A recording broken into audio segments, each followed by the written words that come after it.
Ya, pemirsa, Kementerian Energi dan Sumber Daya Mineral mengakui bahwa Indonesia masih membutuhkan impor biji nikel untuk mempertahankan umur cadangan nikel yang dimiliki. Dengan demikian, cadangan nikel Indonesia bisa untuk dipergunakan dalam waktu yang lebih lama.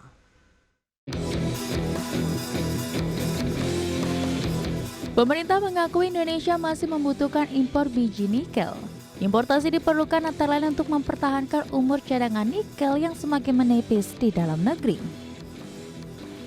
Wakil Menteri Energi dan Sumber Daya Mineral Yuliot mengatakan, impor biji nikel yang dilakukan oleh pabrik pengolahan atau smelter pada dasarnya merupakan strategi bisnis dari pelaku usaha.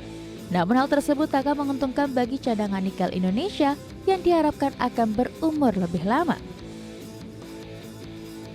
Menurut Yuliot, dengan digunakannya nikel impor oleh pabrik smelter, maka cadangan nikel yang berasal dari Indonesia sendiri akan lebih bisa digunakan untuk waktu yang lebih lama. Direktur Jenderal Mineral dan Batubara Kementerian SDM Triwinarno juga menyebut impor nikel yang dilakukan oleh pelaku bisnis hilir nikel di Indonesia bukan sesuatu yang perlu dipermasalahkan. Senada dengan Yuliot, Tri juga mengatakan dengan penggunaan nikel impor maka Indonesia bisa mengelola cadangan nikel yang dimiliki untuk jangka waktu yang lebih panjang. Adapun cadangan nikel di Indonesia mencapai 21 juta ton atau 24% dari total cadangan dunia. Sementara pada tahun 2023 volume produksi nikel di Indonesia mencapai 1,8 juta metrik ton dan menempati peringkat pertama dengan kontribusi 50% dari total produksi nikel global. Berbagai sumber, IDX Channel. Ya, pemirsa, untuk membahas tema kita kali ini, impor nikel demi menjaga ketahanan cadangan nasional, kita sudah tersambung melalui Zoom bersama dengan Bapak Fahmi Radi, pengamat energi dari Universitas Gadjah Mada. Halo, apa kabar Pak Fahmi? Baik, Alhamdulillah, makasih Mas Pras. Terima kasih juga atas waktu yang disempatkan dan sudah bergabung juga ini Ibu Medi Catherine Lengke, beliau adalah Sekjen Asosiasi Penambang Nikel Indonesia atau APNI. Halo, Bu Medi, apa kabar? Baik Mas Pras. Baik, terima Pak kasih juga atas Fahmi. waktu yang disempatkan. Baik, kita akan langsung update terlebih dahulu lah, biasanya kalau kita lihat begitu Bu Medi nih. Saya juga pengen tahu bagaimana sih kondisi dari industri nikel saat ini, produktivitasnya, kemudian dari sisi pengolahannya juga seperti apa sih Bu? Silakan. Ya, terima kasih Mas Pras. Selamat siang Pak Fahmi. Bisa Jadi buat Fahmi. update aja nih Ya. untuk nikel saat ini masih seksi ya buat Hmm. kami ya. Apalagi kalau kita berbicara produksi itu adalah tergantung suplai bahan baku. Ya. Ya, bahan baku maksudnya karena kita nomor satu dunia, kita punya cadangan terbesar dunia, kita kuasai dunia untuk nikel dan bukan hanya di cadangan, bukan hanya diproduksi dari biji nikel tersendiri, tapi saat ini kita sudah menguasai dunia dari produksi olahan nikel, yaitu dari pig iron, nikel ferronikel, nikel matte, bahkan kita sudah punya 5 pabrik pengolahan bahan baku baterai, yaitu HPAL yang menghasilkan MHP, nikel sulfat, bahkan sampai ke baterai katoda. Nah, artinya kan pengolahan downstream dari nikel itu sendiri kan sudah sangat sukses nih. Oke. Sudah berhasil lah tahap pertama. Tapi kembali lagi, selalu saya bilang, nikel kita ini nggak beranak, jadi mau nggak mau dimakan habis gitu kan. Nah, dengan banyaknya pengolahan Mas Pras, Pak Fahmi, tentu kan lama-lama cadangan kita tuh menipis ya. Apalagi kalau kita sebelum-sebelumnya kok jor-joran ya produksinya, smelter makin banyak. Jadi informasi aja saat ini yang beroperasi untuk pirometalurgi atau teknologi RKIF sudah ada 49 pabrik Pak Fahmi. Nah, untuk HPAL menghasilkan bahan baku baterai itu sudah ada 5 pabrik. Nah, apakah ini akan bertambah? Banyak ya. Jadi mungkin tahun depan itu bertambah lagi sekitar 4 atau 5 pabrik HPAL, bahkan yang pirometalurgi atau RKIF itu masih bertambah lagi. Sebenarnya kalau data kami sih total khusus untuk pengolahan nikel baik untuk RKIF maupun HPAL itu angkanya tuh luar biasa fantastis ya. Banyak banget perusahaan yang sedang melakukan kegiatan konstruksi. Ya, jadi belum selesai nih di luar yang sudah operasi, yang sudah berproduksi. Totalnya di data kita aja sudah sampai 176 pabrik pengolahan nikel. Oke. Artinya kalau itu semua berproduksi berarti kan cadangan nambah, produksi nambah. Sedangkan cadangan tetap nih malah berkurang gitu kan. Nah, jadi di tahun ini saja, di tahun 2024 konsumsi biji nikel dari pabrik yang sudah berproduksi, yang sudah beroperasi itu ada sekitar 280 juta ton lebih. 288 sih data kami ya, tapi kan kita harus berhitung ada buffer stock ya, nggak bisa pabrik hanya beli pada saat produksi, dia harus ada buffer stock 30%. Nah, berapa sih persetujuan RKB? Semuanya itu kembali dari persetujuan RKB dari Kementerian SDM, yaitu dari Direktorat Jenderal Mineral dan Batubara. Di tahun ini persetujuan RKB itu ada 271 juta ton, Pak Fahmi, ya. 271 juta ton dari konsumsi biji nikel, di mana kebutuhannya itu lebih dari 280 juta ton. Kalau hitungan kami hampir 300 ya, karena tadi saya bilang harus ada buffer stock ya pabrik-pabrik ini. Nah, makanya mereka impor. Tadi pagi aja saya masih dapat data, ada vessel masuk lagi dari Filipina dengan biji nikel kandungan kadar 1,4%. Dan itu update, harga di sana FOB 35 sekitar dengan kadar 1,4%. Freight cost-nya itu sekitar 11 sampai 13 dolar ya, freight cost dari Filipina ke Indonesia, ke Morowali dan ke Sulawesi. Artinya sampai di Indonesia itu ada 45 dolar yang mereka harus bayar untuk impor biji nikel dari Filipina. Minggu lalu kami juga diskusi dengan New Caledonia. New Caledonia juga berencana mencari peluang untuk impor biji nikelnya ke Indonesia, ya. Dan tadi saya bilang kebutuhannya berapa? Hampir 300 juta ton, tapi ke persetujuan RKB 271 juta ton lebih. 271 berapa lah, pokoknya 271 juta ton itu RKB. Nah, lebih dari itu kan nggak boleh, kita udah ilegal ya, Mas Pras ya. Nah, tahun depan menurun. Di 2025 karena kita sudah pengajuan RKB 3 tahun. Jadi 2024 271 juta, 2025 itu 248 juta, 2026 lebih turun lagi 198 juta. Itu persetujuan RKB 3 tahun. Nah, sedangkan konsumsi biji nikel dengan bertambahnya pabrik itu akan menambah, bukan berkurang, bertambah. Nah, kami sebenarnya kalau kita bicara impor, kami sendiri dari APNI sangat setuju, ayo dong import banyak-banyak, tapi pengolahannya tetap di Indonesia ya. Ya kan? Dan yang kedua, dari sisi penambang Mas Pras, tentu juga kan kita saat ini sedang mencoba untuk melakukan revisi harga. Ya, revisi harga biji nikel. Kenapa? Waktu kita bentuk HPM itu kan 2017 ya. 2017 belum ada smelter mungkin ya, dan memang belum ada sih. Nah, dibandingkan saat ini 2024 yang tadi saya sudah sebutkan ada 54 pabrik pengolahan yang sudah berproduksi dan yang lain sedang konstruksi, sedang melakukan pembangunan. Artinya kan sudah luar biasa beda. Nah, disinilah waktunya kita untuk merubah, merevisi, di mana kita sudah menghasilkan bahan baku baterai. Tahun lalu Indonesia menempati posisi kedua untuk produksi kobalt dunia. Posisi kedua, bukan hanya nikel aja. Kobalt dunia produksi nomor 2 loh Mas Pras. Nah, di sini kita harus ada penerimaan negara, jangan gratis dong. Nah, disinilah kita ingin merubah HPM, harga biji nikel, di mana kita akan menambahkan biji kobaltnya, harga biji kobaltnya, ya tentu kan kita berpikir ada pembayaran ke negara royalti sebesar 10% kan berarti nambah ya Mas Pras ya. Ya, mudah-mudahan terrealisasi Mas Pras, mohon doanya. Ya, itu berarti memang yang menjadi dasar begitu ya, kenapa adanya importasi nikel dari luar negeri untuk menutup kekosongan ataupun kekurangan dari batasan RKB dan demand. Nah, Pak Fahmi Radi, Anda melihat bagaimana dari sisi pengamat energi begitu melihat bahwa memang ternyata ada kebutuhan yang terjadi begitu dari industri nikel di Indonesia sehingga importasi ya terjadi juga di Indonesia meskipun cadangan kita banyak begitu. Silakan nih Pak Fahmi.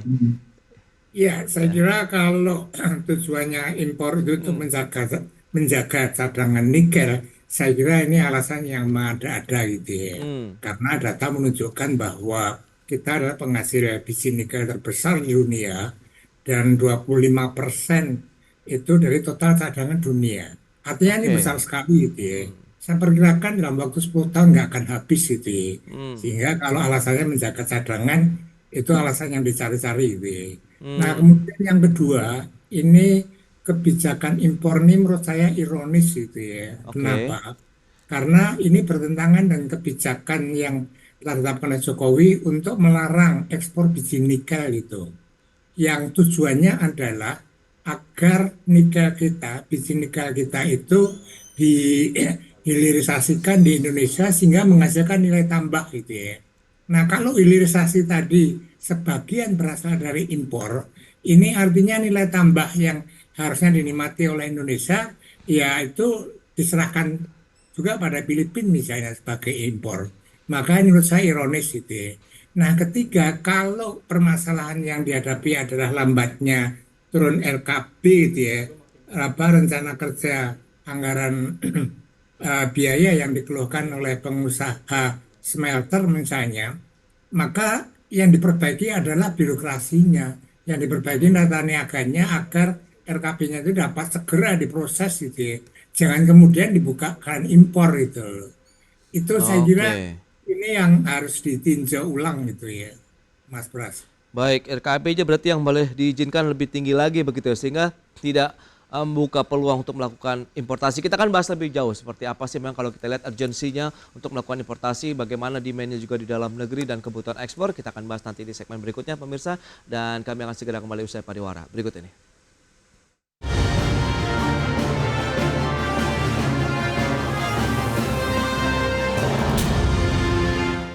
Ya, terima kasih Anda masih bergabung bersama kami dalam Market Review. Pemirsa, berikut ini kami sampaikan kembali data terkait dengan bagaimana negara dengan cadangan nikel terbesar di dunia. Ya, selengkapnya bisa Anda saksikan di layar televisi Anda, di mana posisi Indonesia menempati posisi pertama sekitar 55 juta metrik ton. Kemudian menyusul Australia 24 juta metrik ton, Brazil, Rusia, kemudian Kaledonia Baru. Ini data dari Survei Geologi AS begitu ya. Berikutnya nilai ekspor produk hilirisasi nikel kita akan cermati dari tahun 2019 sampai dengan 2014 proyeksi kita. Ini trennya naik terus untuk nilai ekspor dari produk hilirisasi kita. Terakhir 2024 diharapkan mencapai 40 miliar dolar Amerika Serikat. Baik, kita akan lanjutkan kembali perbincangan bersama dengan Ibu Medi Katrin Lengke, Sekjen APNI, kemudian juga Bapak Fahmi Radi. Dia adalah pengamat energi dari Universitas Gadjah Mada. Ya, Bu Medi, ini menarik kalau tanggapan dari Pak Fahmi, begitu memang cukup disayangkan begitu importasi nikel di tengah kondisi Indonesia yang berkelimpahan dari tadi cadangan nikel kita begitu menempati posisi pertama, begitu setelah itu ada Australia, kemudian beberapa negara lainnya. Nah, Anda melihat bagaimana? Apakah peluang untuk RKAB ini pada saat pengajuan juga disetujui lebih tinggi, jadi disesuaikan dengan demand-nya sendiri atau bagaimana sih? Ya, Mas Pras. Jadi di awal sebelum pada saat perusahaan mengajukan RKAB kan tentu banyak kelengkapan ya. Dan memang diakui di awal-awal itu keluhan kami aja dari pelaku hulu di perusahaan tambang, memang bukan kita bicara kesulitan tapi lama banget ya persetujuannya. Itu kan juga mengganggu ekonomi ya, mengganggu produksi, mengganggu cash flow. Kalau misalnya keterlambatan persetujuan RKAB baik dari posisi kami dari pelaku pertambangan di hulu. Tentu dari smelter sendiri mungkin kalau ditambang sebulan nggak produksi masih bisa kita perhitungkan, tapi kalau di smelter atau di pabrik satu line satu hari nggak produksi kan kerugian yang luar biasa ya Mas Pras ya. Nah tentu ini kita berpacu dengan waktu, cuma kita lihat lagi. Minerba itu kan kita bicara sentralisasi Mas Pras. Jadi bukan hanya RKB nikel nih yang disetujuin oleh Minerba, ribuan. Nah kami tahu bersama Indonesia itu ada sekitar khusus untuk mineral saja dan batu bara yang semua tersentral di Minerba itu hampir 5 ribuan perusahaan tambang. Nah kalau 5 ribuan perusahaan tambang ada datang ke Minerba untuk pengajuan RKB kan berapa kapasitas semen yang ada di Minerba untuk melakukan evaluasi. Nah kembali lagi setelah kita diskusi banyak ya dengan Minerba dan akhirnya sebentar lagi mungkin ditunggu ya Mas Pras ya. Minerba akan melakukan satu sistem digital untuk evaluasi seluruh dokumen RKB lewat sistem. Jadi saya lupa namanya, ada namanya Minerba Real Time atau Minerba apa itu saya lupa. Dan secepatnya akan di launching di mana sistem ini tuh terdigital pada saat perusahaan melakukan pengajuan dokumen. Nah, sistem yang akan membaca. Jadi bukan human lagi yang membaca, mungkin AI-nya kali ya. Nah, jadi robotik atau sistem membaca langsung dan informasinya sistem ini mempermudah dan mempercepat persetujuan RKB selama kelengkapan yang diminta sesuai aturan itu sudah proper, sudah sesuai. Kami sih sangat dukung ya Mas Pras ya, mudah-mudahan gitu kan. Nah, yang kedua, kalau kita berbicara kebutuhan Mas Pras, sebenarnya dari total data kami ya, dari keseluruhan pabrik yang tadi saya sudah sebutkan, angka berapa yang sudah produksi, kemudian berapa yang sudah melakukan konstruksi, izin Pak Fahmi, di tahun 2026, pada saat semua pabrik ini sudah berdiri, itu kebutuhan biji nikel itu sampai 700 bahkan 800 juta ton per tahun. Nah, cadangan kita apakah mencukupi? Saya nggak yakin ya, karena dari total cadangan kita ini yang kalau menurut data USGS dari cadangan ya bukan sumber daya, cadangan kita tuh ada 11 miliar ton lebih. Data resource kita itu ada 5,3 miliar ton. 5,3 itu kan sudah mine out ya, jadi yang bisa kita produksi. Artinya kita butuh bantuan pemerintah untuk bukaan lahan baru karena masih banyak banget areal-areal yang belum terbuka di mana kita tidak bisa melakukan kegiatan eksplorasi karena masih nyangkut apa pinjam pakainya, wilayah hutannya, ya kan? Nah, ini kita butuh bantuan pemerintah yang berkoordinasi dengan kementerian sektor lain untuk kita bisa melakukan kegiatan eksplorasi detail sehingga data sumber daya kita tuh benar-benar proper. Berapa sih sebenarnya sumber daya kita, bukan kita berbicara data cadangan aja. Ya, yang ketiga, tadi saya sudah sebut, kebutuhan demand dalam negeri sendiri itu sampai 700-800 juta ton. Kalau kita berbicara dari cadangan saja, bukan reserve ya, cadangan saya 11 miliar ton, ya itu kan nggak sampai 10-15 tahun habis, Mas. Ya kan? Nah, umur pabrik itu kan mereka berinvestasi di sini, kalau menurut data ya, itu kan rata-rata pabrik membutuhkan umur pabrik itu sekitar 20-30 tahun. Nah, kalau hanya 10 tahun mereka berproduksi, quote-unquote rugi apa enggak nih? Saya nggak tahu. Nah, itulah sebenarnya yang sangat kita butuhkan di sini adalah bagaimana kerjasama ya lintas kementerian, lintas lembaga untuk sektor ini. Kita berbicara sektor tambang aja ya, bukan hanya di nikel nih. Semua tambang mengalami masalah yang sama, Mas. Masalah RKAB, masalah pinjam pakai, masalah fungsi lahan. Fungsi lahan itu berbicara statusnya karena banyak areal tambang yang ternyata masuk HGU lah, ya kan? Peruntukan yang nggak sesuai lah. Ya kalau memang dari awal peruntukan bukan untuk pertambangan, kenapa kita dikasih izin? Sedangkan izin itu pada saat izin diterbitkan, Argo kan ada jalan, kita harus bayar land rent, kita harus bayar kewajiban lain, nggak mengajukan RKB 2 tahun dicabut lagi. Jadi agak sih malah kamah gitu ya. Nah ini yang kita butuh banget dari pemerintah, bagaimana dukungan pemerintah bekerja sama antar sektoral, di mana kemarin kita ada launching Simbarah juga ya, ada 5 kementerian di sini, Kementerian SDM, Perdagangan, Perhubungan, Kementerian Keuangan sampai Kementerian Perindustrian. Apakah sudah inline semuanya? Ya sebenarnya belum 100% banget ya, padahal ini udah sistem. Sangat amat belum sempurna. Nah, di sini yang kita butuhkan dukungan pemerintah, percepatan RKB-nya, kerjasama antar sektoral untuk pengajuan fungsi hutan atau fungsi status wilayahnya, dan bagaimana kita sinkron antara demand dan persetujuan RKB. Karena Mas Pras dan Pak Fahmi, persetujuan RKB selama ini hanya berdasarkan pengajuan perusahaan dilihat dari data cadangannya, data umur tambangnya, laporan FS dan lain sebagainya. Nah ini belum sinkron antara perindustrian sama Kementerian SDM dalam rangka kebutuhan dan berapa nih yang akan disuplai oleh Kementerian SDM, berapa nih butuhnya Kementerian Perindustrian. Oke, Bu Medi, berarti memang yang kita minta. Masih ada beberapa tantangan begitu ya menyelimput dari industri nikel yang memang menjadi pioneer dari hilirisasi Indonesia. Pak Fahmi Radiana melihat bagaimana tadi dengan beragam tantangan tata niaga kita, kemudian beragam upaya juga dari kementerian tadi untuk menggunakan digitalisasi, begitu ada satu aplikasi dan sistem yang dibangun untuk mempercepat bagaimana pengajuan RKB bisa segera disahkan dan sesuai dengan kebutuhan demand-nya sendiri nih. Pak Fahmi, silakan.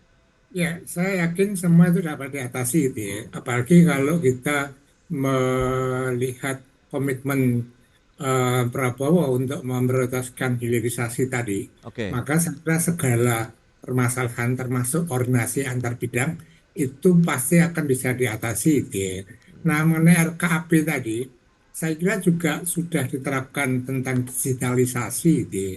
Dan ini diberlakukan di batubara, ini dapat berjalan dengan baik dan saya yakin ini bisa juga diterapkan di nikel gitu ya, sehingga mempercepat RKAB tadi, sehingga tidak ada alasan lambatnya RKAB itu mendorong impor tadi gitu ya.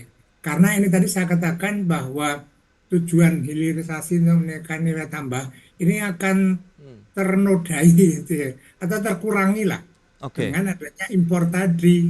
Nah ini saya kira dapat diatasi. Nah kemudian ketiga, kalau sudah katakan Bu Medi tadi gitu ya, bahwa demand di dalam negeri khususnya dari perusahaan smelter itu sangat besar gitu ya, tidak sebanding dengan produksi yang ada, maka barangkali ini perlu dievaluasi juga apakah berlebihan gitu ya smelter yang ada. Karena saya ingat pada saat kebijakan melarang ekspor biji nikel, itu berbondong-bondong gitu ya, investor terutama dari China Iya. untuk membangun smelter di Indonesia. Nah, barangkali ini sudah kelebihan gitu ya.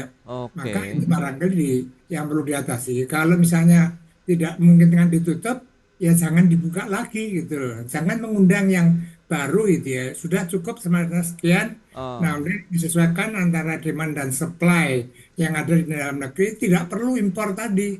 Sekali lagi menurut saya, di tengah kebijakan pelarangan ekspor biji nikel, impor ini menurut saya sangat ironis sehingga harus segera dihentikan dengan berbagai cara itu Mas Pras. oke, itu dia moratorium nampaknya seperti Anda inginkan begitu ya untuk bagaimana membatasi ya sesuai dengan keseimbangan pasar Ya, sendiri ya, supply and demand-nya begitu. Nah, Bu Medi tanggapan terakhir bagaimana Bu? Apakah potensi itu berpeluang terjadi begitu paling tidak kita untuk bisa mengisi produksinya pada saat pengolahan kemudian pendistribusian atau pemasarannya nih.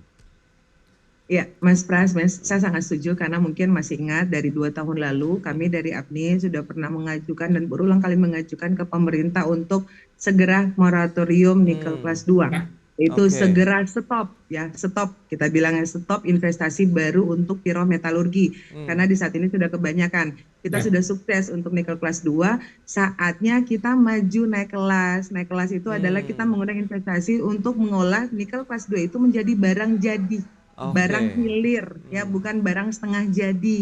Kenapa? Dari nikel itu kan masih ada pengolahan lanjutan. ya, Kalau misalnya pirometalurgi itu menjadi nikel metal atau stainless steel, hmm, kenapa nggak jadi stainless steel atau kita langsung buat sendoknya lah, garpunya lah, oke, peleknya oke. lah, apapun yang dari stainless steel. Kedua, dari aspal itu sendiri kita juga bisa masih mengolah sampai ke baterai, mungkin masih baterai katoda, Hmm, karena untuk menjadi baterai sel kita nggak punya grafit, kita nggak punya lithium. Kita undang negara lain berinvestasi di sini untuk membuat baterai selnya. Kita sudah bisa membuat NMC, yaitu baterai katoda yang ada di Indonesia. Nah, stop pengolahan kelas ya, satunya, kelas 2-nya. Kita hmm, naik kelas sampai ke produk jadi sehingga kita punya oke. brand Iya, sendok iya, made iya. in Indonesia, kan bangga saya ya, walaupun oke, mungkin barang kecil. Jadi sebenarnya kalau kita berbicara Mas Pras, Pak Fahmi, apa sih hilirisasi yang sudah terjadi di Indonesia, Hmm, benar-benar hilir dari awal bahan baku iya, iya. upstream sampai benar-benar jadi. Ya mungkin Mas Pras paling tahu. Kita punya Hmm, lahan kopi, kita ada pengolahan kopi, kita punya kopi kok. Nah, itulah iya, hilirisasi yang iya. sebenarnya buat saya, gitu kan. Baik, Kita baik. berharap Hmm, di mineral bahkan cuma nikel.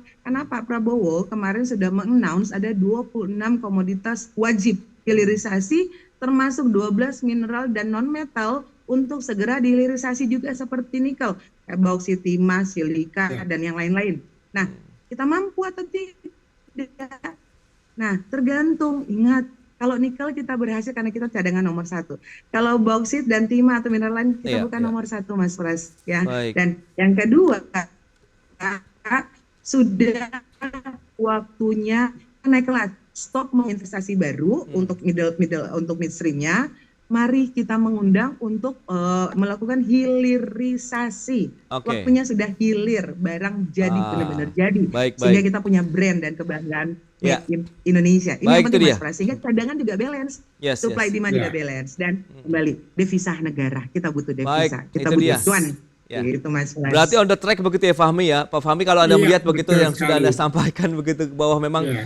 moratorium memang sudah saatnya dilakukan begitu untuk Ya, yang tahap jadi saya pertama tambah tadi. sedikit Ya, yang disampaikan Bu Meti tadi itu ya, tidak hanya naik kelas itu ya, tapi hilirisasi tadi ini menciptakan industrialisasi dari hulu sampai ke hilir, ya. yang itu nilai tambahnya besar sekali, Hmm, yang dinikmati oleh pemerintah Indonesia, bukan dinikmati oleh Filipina karena kita harus impor biji nikel tadi.